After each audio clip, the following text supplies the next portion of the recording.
What's going on, duelists? It's your boy Nick, bringing you on the channel an update to my Evil Eye Labrynth deck profile for the post-May 2023 ban list, or I guess you could say June 2023 ban list, since it does not go into effect until June 5th at the time of recording this video. Welcome back, my boys and girls. I've been working on an update to Evil Eye Labrynth. I know I've brought it to the channel previously. However, I feel that now this deck is actually very well positioned in this format post-ban list because Labrynth, as a deck, did not get any hits. Now, you could argue that a pointer, was a card that mainly was played by Labrynth, but, I mean, Labrynth can very much play without a pointer of the Red Lotus. So I decided to take the opportunity to update this deck, and I wanted to bring it to you guys to the channel today. So for those of you new, welcome. My name's Nick. We do Yu-Gi-Oh! Content mainly related to rogue and casual decks alike. We cover everything, from deck profiles, combo tutorials, test hands, live duel videos. If those are things that you're interested in, then I encourage you to subscribe. I'm working my way to 1,000 subs, and I cannot do it without your help. We are slowly working our way there, and I couldn't be happier with the community that we're slowly starting to build. All of you guys who continue giving me support and watching my videos, thank you all so much from the bottom of my heart. But with that being said, we're going to dive right into this profile. This is a clean 40-card deck list. You gotta love it when decks are in even 40. And like I said, we're gonna start off with the monster. So this is an Evil Eye Labrynth deck. I figured that the two archetypes actually pair quite well together, and you'll see that throughout the course of the profile. So we start off with triple copies of Surzeal, Watcher of the Evil Eye. This is pretty much Evil Eye's main starter. Upon normal summon, he lets you add an Evil Eye card from the deck to your hand, except a copy of himself. Then, while he's equipped with Evil Eye of Selene, which is an equip spell, which we'll get into when we get to the spells, as a quick effect, I can target a special summon monster the opponent controls and destroy it. Now, like I said, Surzeal can do that while he's equipped with the Selene as a quick effect. However, once per turn, during the next standby phase after this effect was activated, I have to destroy a card I control. So the Evil Eyes, a lot of their cards revolve around your equip spell, which is Evil Eye of Selene.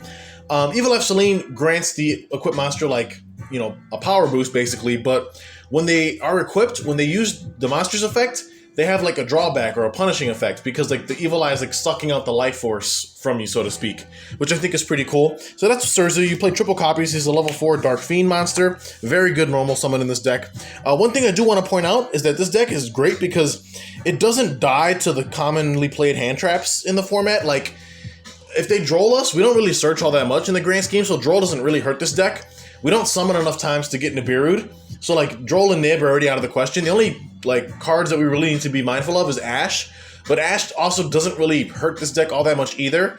Luckily Ash is just the hard once per turn anyway, so if they do burn the Ash, we probably have other cards that can continue playing through it. So just want to preface that before we dive any deeper. But 3 Surzeal. Then we're going to move on to 2 Basiltris, Familiar of the Evil Eye. This was a newer Evil Eye monster that came out in Hypernova.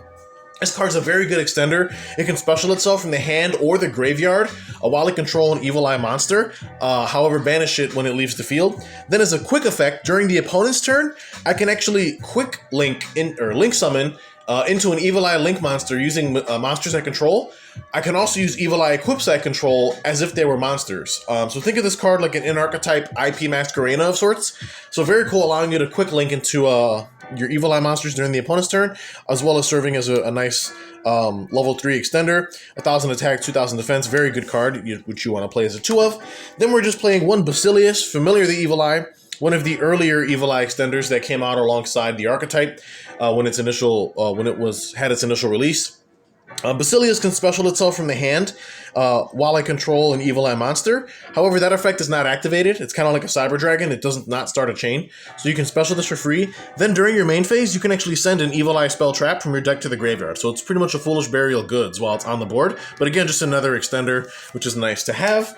Then that wraps up the Evil Eye monsters. Now moving into the Labrynth monsters we play, we're on 2 copies of Ariana, the Labrynth Servant, another very good starter. So this deck has 5 normal summons. You have the 3 Surzeal and 2 Ariana. I felt that 5 normal summons in a 40-card deck was the perfect ratio as far as consistency goes. So Ariana, upon normal or special, she lets you add a Labrynth card from the deck to your hand, except a copy of herself. Then, if another monster or monsters leaves the field by a normal trap effect, except during the damage step, you can draw one card, then you can apply the following effect. You can either, from your hand, special summon a fiend monster or set a spell trap. So Ariana, aside from being a very good starter, while she's on the board, let's say it's mid to late game, if you activate a trap that like makes a monster leave the field, you get a free draw, and you have the option to special a fiend from hand or set a spell trap from your hand, which is two very good effects. So just two Ariana here. Then moving on to the Labrynth boss monsters, we're on 2 Lady, followed by 1 Lovely. I think that this is the perfect ratio. Lady Labrynth is a very powerful card.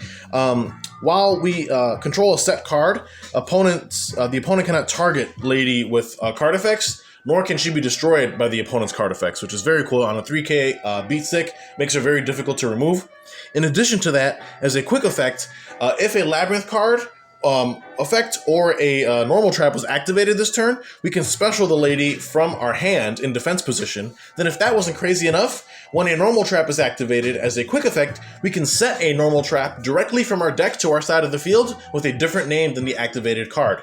So lady just kind of ties the whole theme together, and you'll see that when we get through the spells and traps, but very powerful boss, and the recurability that we have to keep getting her back on board, to keep applying pressure, is insane.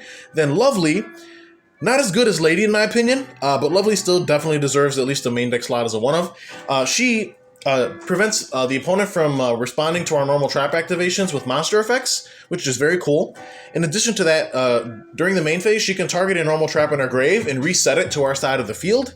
And if that wasn't bad enough, when a normal trap makes a monster leave the field, we can destroy a card the opponent controls or in their hand at random. So another very good card. The only downside is that Lovely, unlike Lady, Lovely cannot special summon herself from the hand, which is really the only gripe I have with her, but there's definitely other ways to get her out of the hand if you do open her, so it's not like terrible. So that's my ratio of the Labrynth boss monsters. Two very good cards.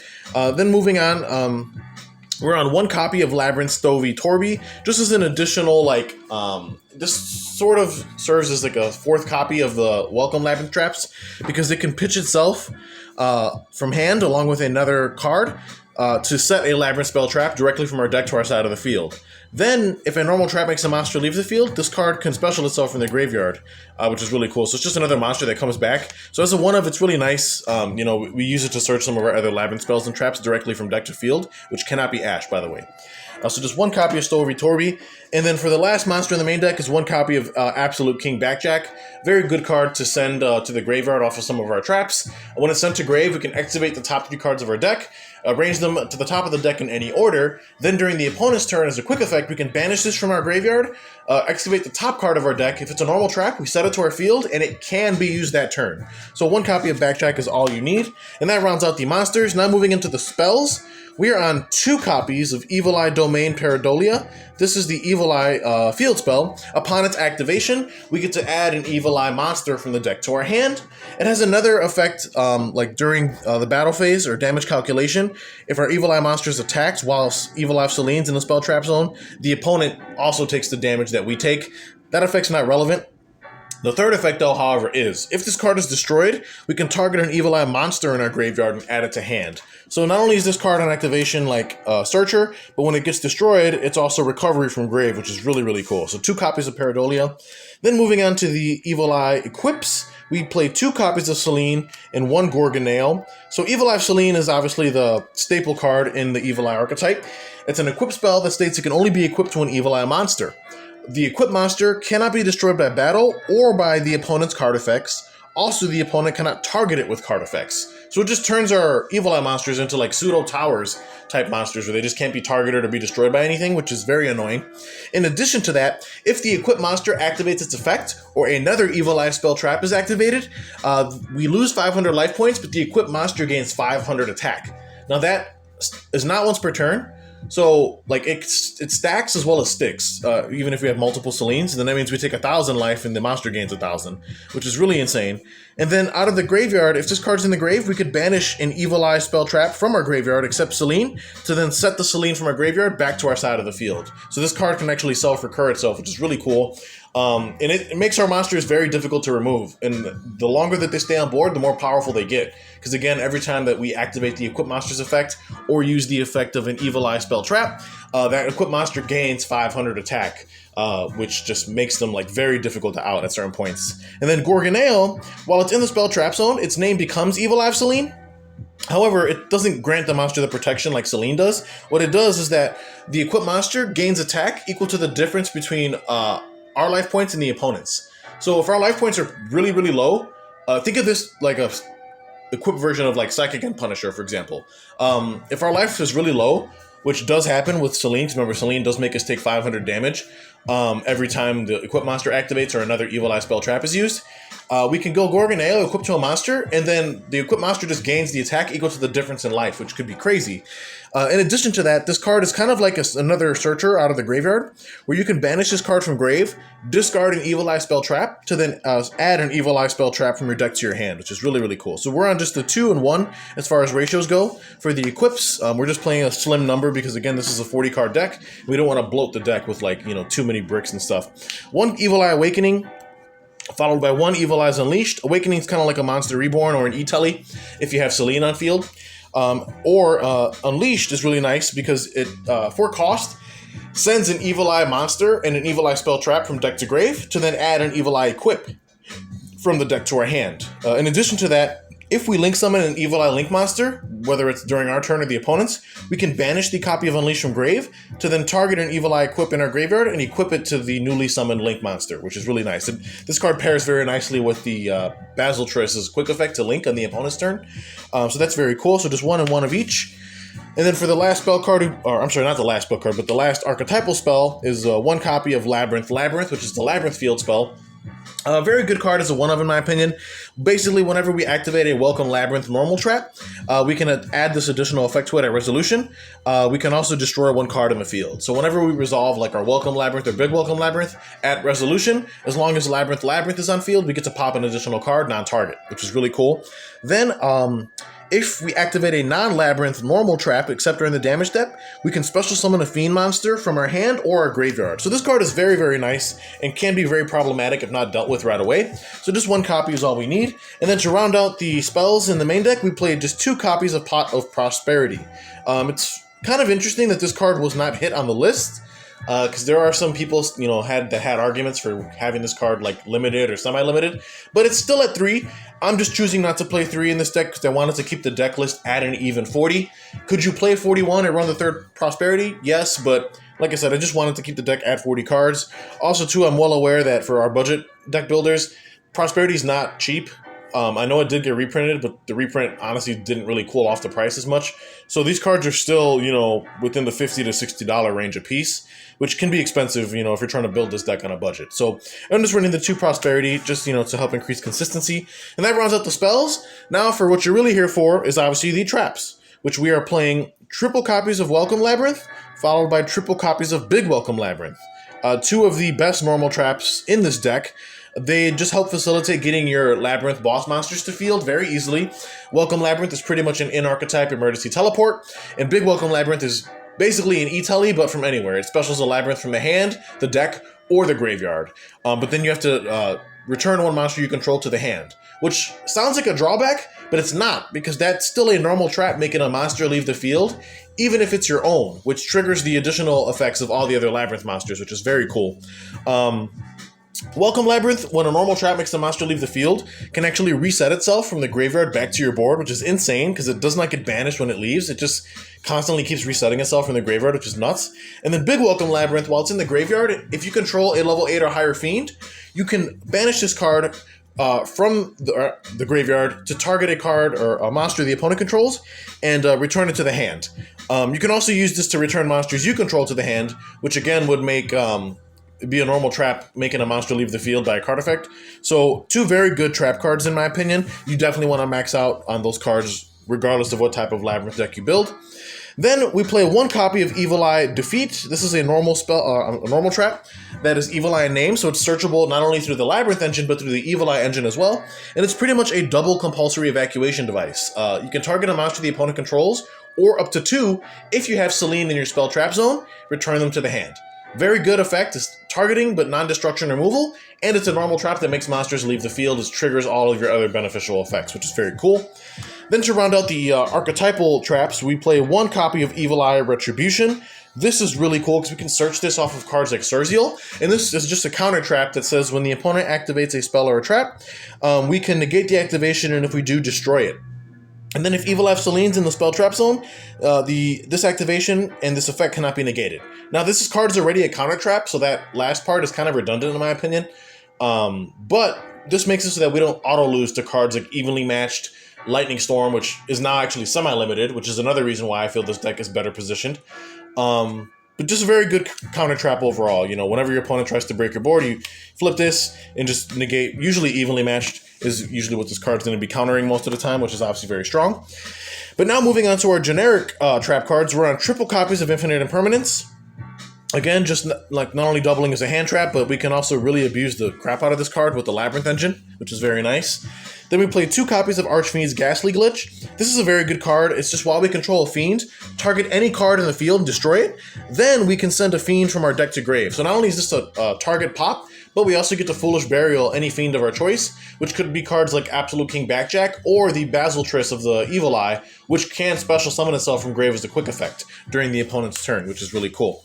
Then we played 2 copies of Terrors of the Overroot. Very cool normal trap that it makes monsters leave the field, but it does not destroy. It targets and sends, which is very, very cool. So just 2 copies of that. And then to round out the last 2 traps in the main deck is 1 copy of Eradicator Epidemic Virus, followed by 1 Dimensional Barrier. 2 very insane normal traps, which I'm very surprised also didn't get touched on the list. So that rounds out the main deck, guys. Again, this is a 40-card main.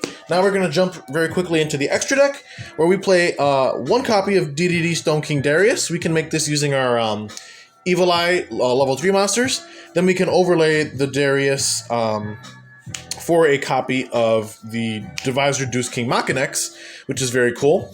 But also, in case we have like a Surzeal and a Ariana on field, we can also make DDD Wave King Caesar instead, and then still do the same thing and use the Devised Reduced King Machinex and overlay on top of that. So we have 2 different ways to get into this card, whether we're using level 3s or level 4 monsters, so very cool there. Then we are on just 1 copy of number 60 Dugaris the Timeless, 1 number 41 Baguska, and 1 Exciton Knight. Very powerful Fiend rank 4 monsters. The reason why I stress that they're Fiends is because a Welcome Labyrinth does lock us into Fiend monsters until the end of the next turn, but this deck really doesn't play anything outside of Fiends, so the lock never really restricts us. Then moving on to the links, 1 Linkuriboh, 1 Muckraker from the Underworld, 1 Nightmare Cerberus, 1 Nightmare Phoenix, followed by 1 copy of the Dark Charmer for our generic Link 2s of choice, and well, Link 1 in the case of Linkuriboh. Then for our Evil Eye links, we're on 2 copies of Gorgon, Empress of the Evil Eye. While she's equipped with Selene, she's pretty much a quick effect monster negate, which is very, very cool. Followed by 1 copy of Zurziel, Ruler of the Evil Eye. While he's equipped with Selene, he can quick effect target any card in the field and destroy it.